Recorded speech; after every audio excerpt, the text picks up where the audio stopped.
Yeah, so glad to be here.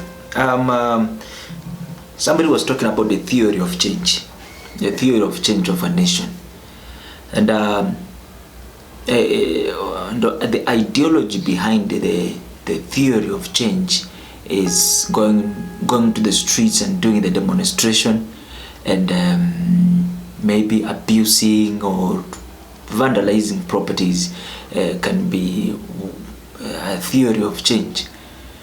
But from the last time I was checking, I realized change should be viewed from a different angle. Change is not based on the idea of demonstration or the idea of vandalization of properties. Change is different.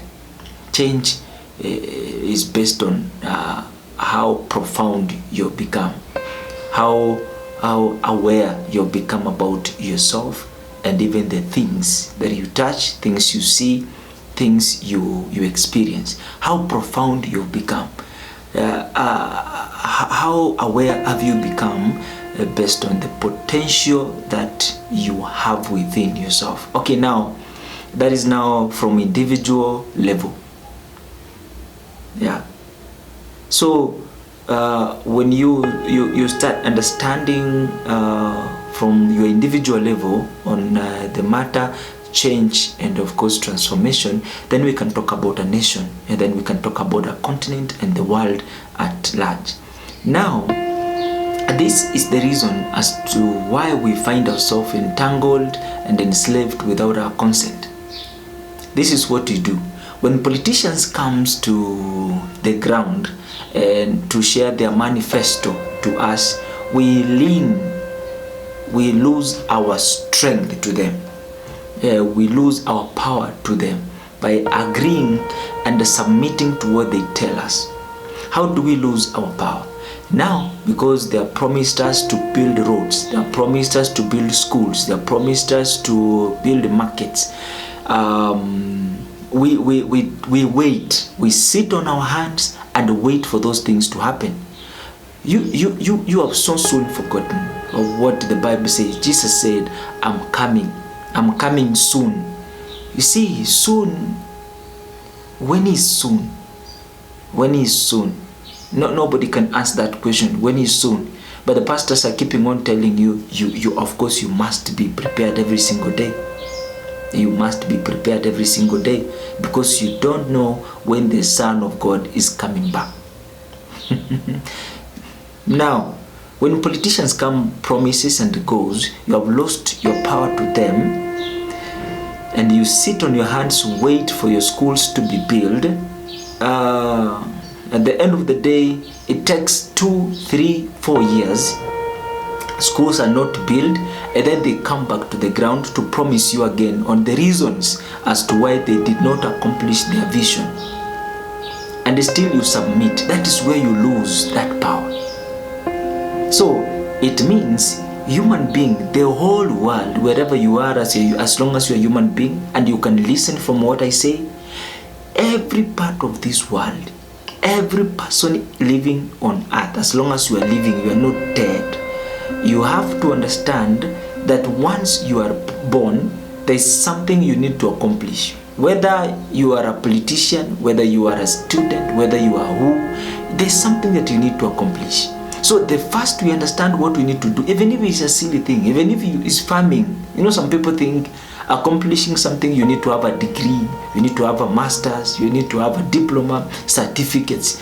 You need to go abroad, get the MBA, you need a PhD, you need research so that you become a valuable person in this world. You need to understand everybody is designed for their own purpose.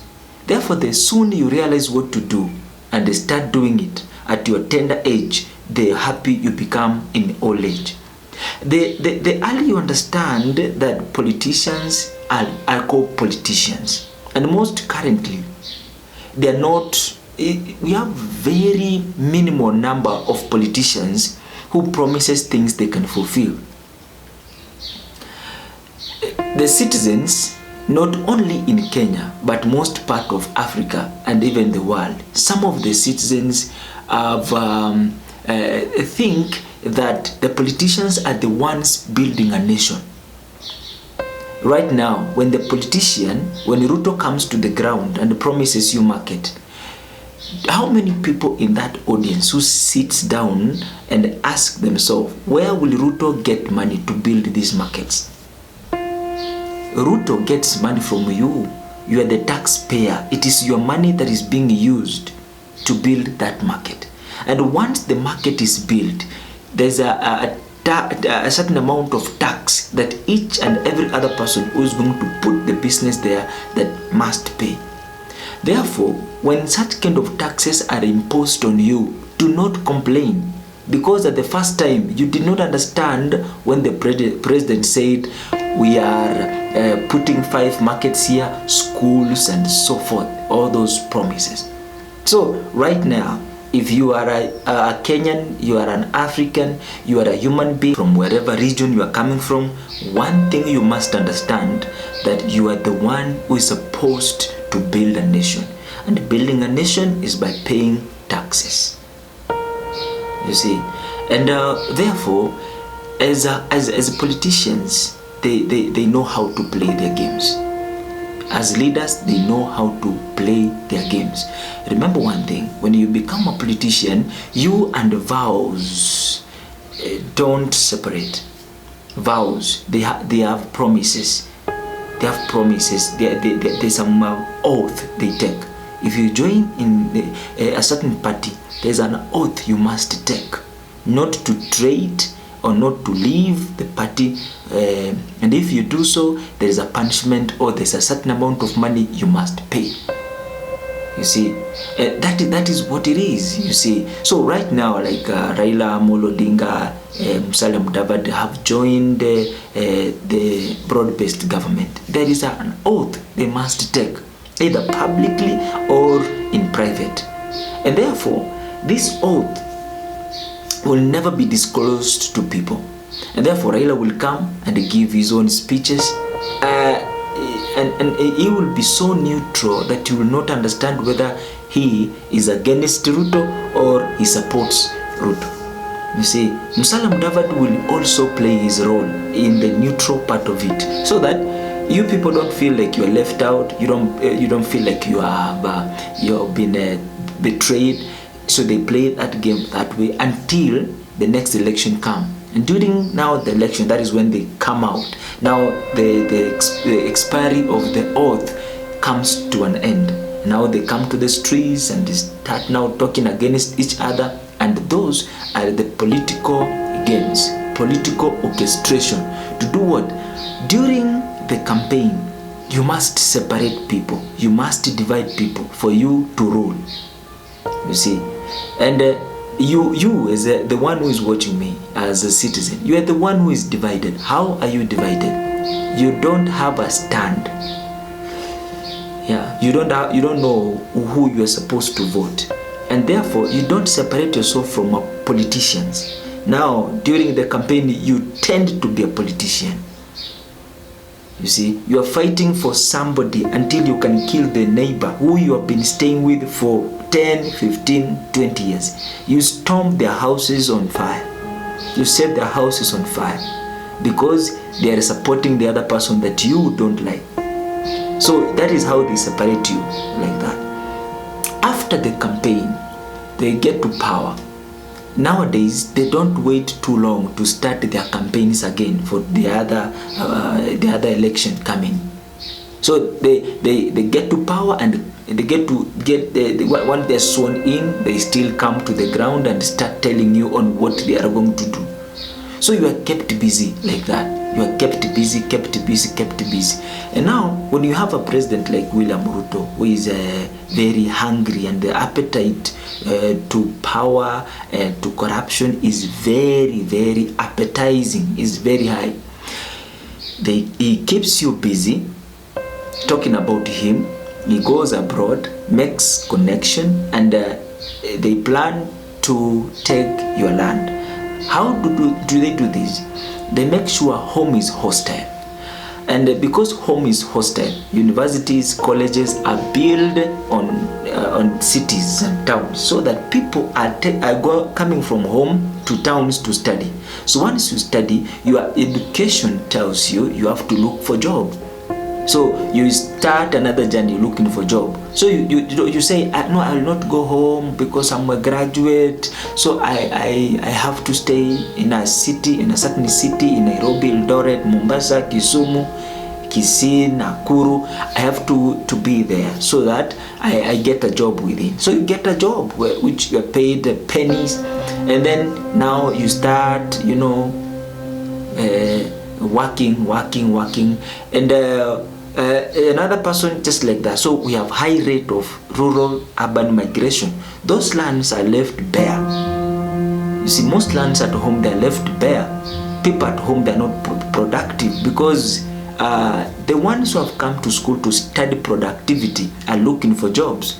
They're no longer producers. Now they have been caged to be consumers. And that is how all this game keep on being played on you. So the theory of change, we're talking about the theory of change.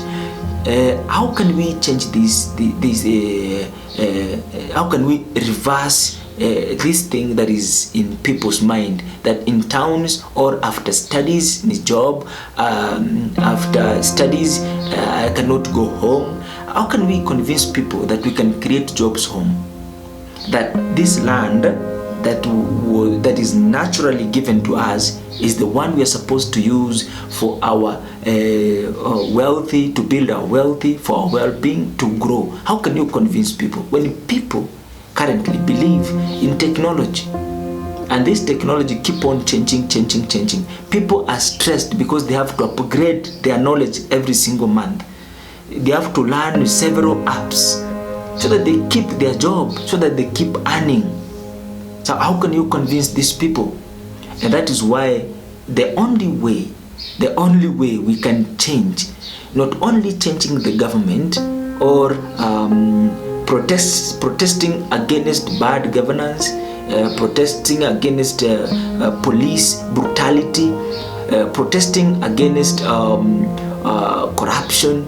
Now we then need to understand that we also have to give some gist, or give some light to the people who believe after education we have to look for jobs. We have to shed some light to tell people that education is the key to many doors, not jobs. So you decide where to use what you have learned, what you have understood. People need to be told, like, you have to go home and produce. You see, if you take 1 year producing, this is who you become. Nowadays we export eggs in Kenya is very expensive. Why is eggs, 1 tray in Kenya right now we sell at 400, 500? Because the poultry, the poultry feeds are very expensive. You see, therefore it makes the chicken product to be very expensive.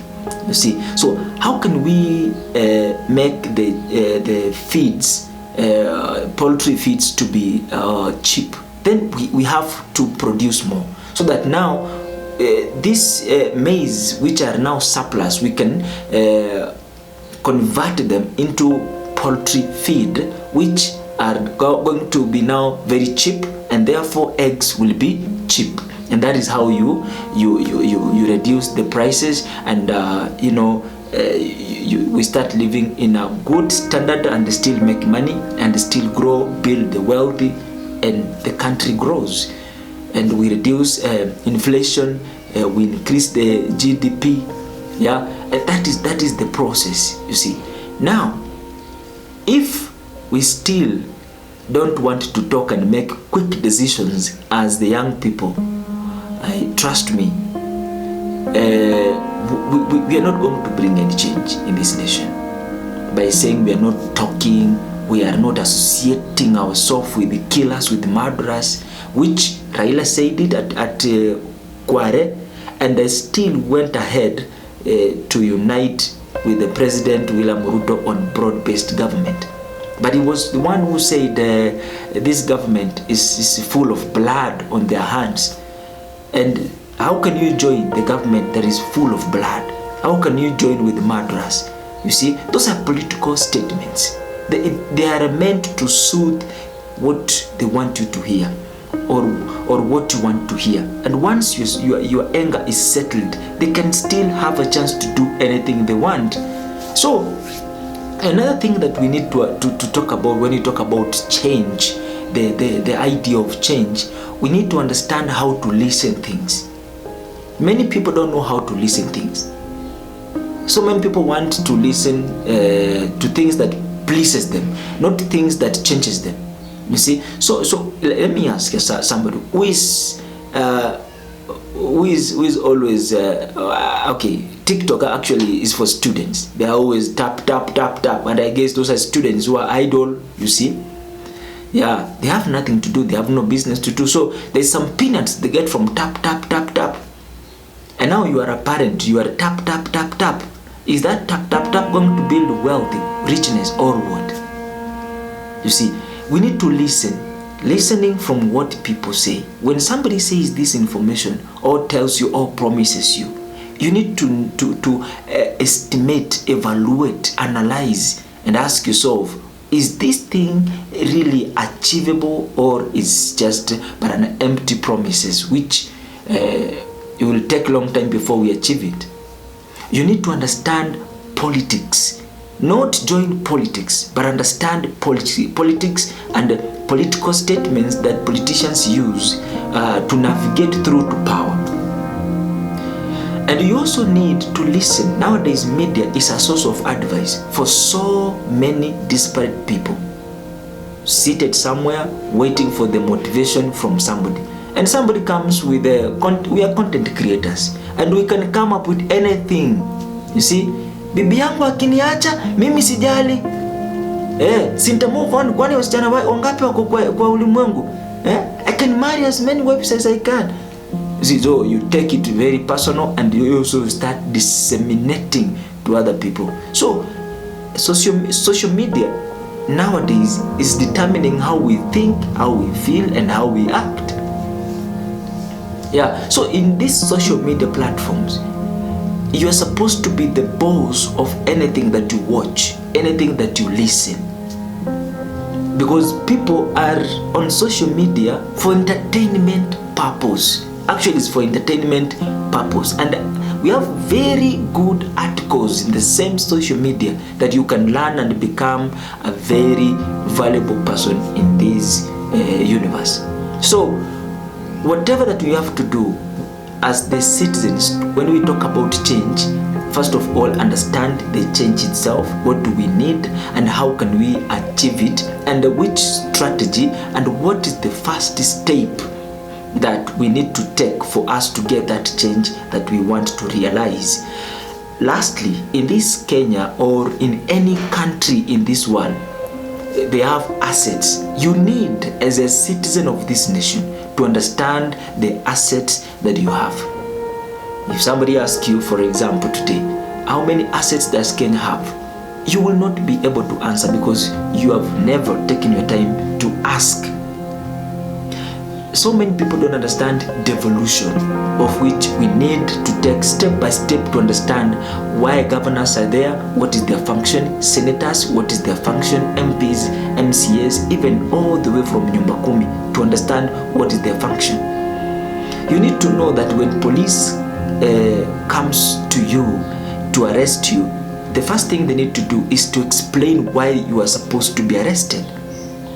You see, you have the right, and that is why we have a constitution. You see, a police need to ask you. Police need to. If a police want to arrest you, he need to explain to you why he or she is arresting you, and you are held accountable to explain. To admit, yes, I did. And then instead of causing chaos, just conform. Why should you cause chaos when you messed up? You see, and police need to be trained. We need to have a session where police are trained on how to handle people.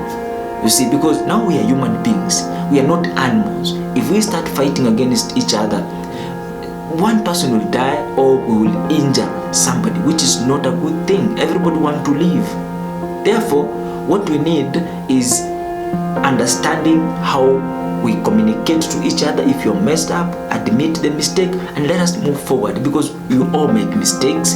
So we admit and try to move forward in the best way that supports cohesiveness and progress and development. Another thing that you need to understand as an individual, you need to understand that you have a responsibility to take to build a nation. And this responsibility need an action, not a talk. Therefore, the sooner you realize your responsibility, the happier you become, not to be manipulated by the politician, but to understand what it is, the games they play, and how you can navigate through to achieve whatever that you want. If we understand the vision, the objective, the shape, the kind of Kenya that we want, if we understand the dream of Kenya that we want, then that is when we will sit down, plan it, understand the first step, second step, all the way to the last step. Because in this Kenya, we have young people, we have children, we have youth, we have old people, you see. And in that category, we have women and we have girls. You see, young people need hope, need to see, yeah, we can do it. If Ruto did it, yeah, I can do it. If it's a good thing, we emulate what that good thing was, and we get hope from our elders. Women, they're the one who's supposed to be protected, because we refer them kama viumbe dhaifu. They are weak, therefore need protection.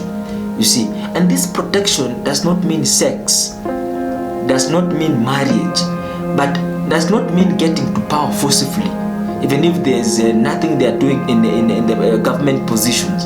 No, they need protection. Maybe mama mboga huko akifanya kazi yake, they need that protection.